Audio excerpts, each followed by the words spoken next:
Annuities? They can be this incredible tool for your retirement, right? Well, let's be honest, they can also feel like a locked box. Well, guess what? Today, we're handing you the key. We're going to walk through the exact timelines and rules that determine when and how you get your money, putting you back in complete control of your retirement income. You know, it's a really common fear, isn't it? This idea that your hard-earned retirement funds are just locked away, trapped by all these hidden rules and that super complicated fine print. Well, today we are going to shine a big ol' spotlight on those rules and show you exactly how to get through that maze. And right here, this is the secret map. This is how you navigate these contracts and, more importantly, how you avoid those really costly mistakes. And it all boils down to one thing: understanding what we call annuity periods. If you can get a handle on these, you are totally in the driver's seat. All right, so let's start with the basics. Annuity timelines. These timelines we're about to dive into, honestly, they are the most crucial part of any annuity contract. I mean, they literally govern how your money behaves from day one. So you might be asking, what is an annuity period? Well, think of it like this. It's a specific time frame in your contract that has its own set of rules. And these rules control everything: how your money grows, when you can get to it without getting dinged with penalties, and, of course, how you eventually get your income. They're basically the rules of the road for your money. Okay, but why does this matter so much? Because these aren't just abstract rules on a piece of paper. They have real-world consequences for you. We're talking about how much you can withdraw, what your options are when your needs suddenly shift, how you set up that lifetime income, and even what you can pass on to your heirs. So yeah, understanding this stuff, it gives you real power. All right, let's get into the details. We're going to decode the key periods. Think of this whole thing as the life cycle of your annuity, kind of like a journey with a few distinct stages. Each one has its own rules and its own opportunities. So, first up, you've got the free look period. This is basically your safety window. It's a short period right after you buy the contract. Usually it's about 10 to 30 days, depends on your state, where you can just cancel. No penalties, no fees, no questions asked. It's your chance to read all that fine print and make sure it's exactly what you thought you were getting. Okay, next up is the accumulation period. And honestly, this is the fun part.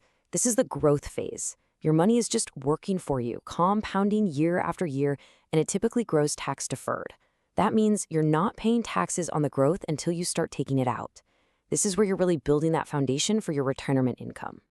All right, now for the one that trips a lot of people up: the surrender period. So for a set number of years, any withdrawals you make are limited. If you go over that penalty-free amount, boom, you get hit with a surrender charge. It's kind of the insurance company's trade-off for the guarantees they're giving you. And this, right here, is why it's so important to have other emergency funds outside of your annuity.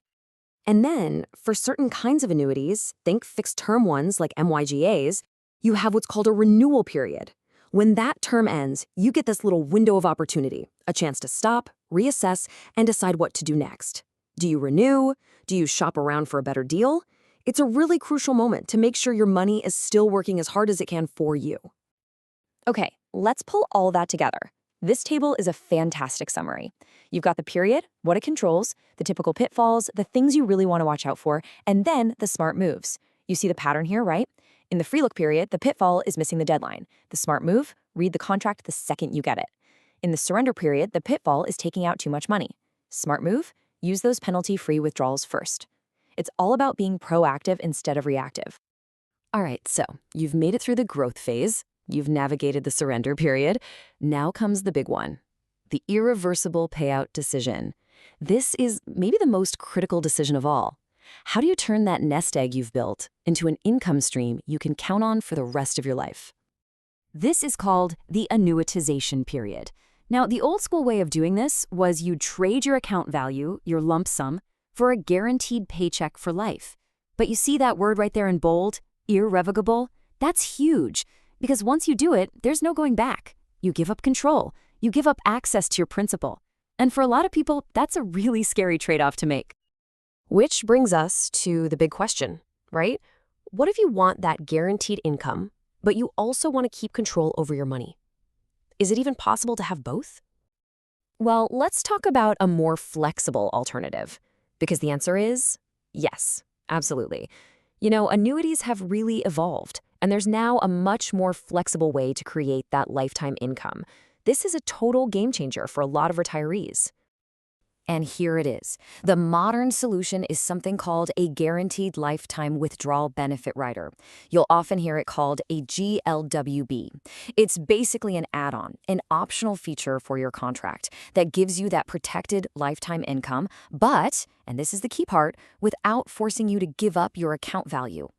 And when you put them side by side, the difference is it's night and day. Look at this. Traditional annuitization. It's irrevocable. You lose access to your account value. What can your heirs get? Well, it's limited. Now look at the GLWB rider. Is it irrevocable? Nope. You keep access to your money? Yes. Do your heirs get what's left? Absolutely. You get the lifetime income and you get control and flexibility. It's truly the best of both worlds. Okay, wow, we have covered a lot. So let's wrap this up by putting it all together into a simple, actionable plan. Let's call it your smart money checklist. This is what you can use to make sure you stay in the driver's seat every step of the way. Here we go. Number 1, use that free look period. If the contract isn't what they promised, send it back. 2, before you ever pay a surrender charge, check for hardship waivers. Things like a nursing home stay or a terminal illness can often get you out of those fees. 3, always reshop at renewal. Don't just let it auto-renew into weak terms. Make sure you're getting a competitive deal. And finally, number 4, if what you want is both lifetime income and access to your funds, a GLW rider is almost certainly the way to go. So that leaves us with one final and I think really important question for you to think about. Looking at your own situation, is your annuity designed for income or is it designed for control? Because the big takeaway today is that with the right knowledge, you really don't have to choose. You absolutely can have both.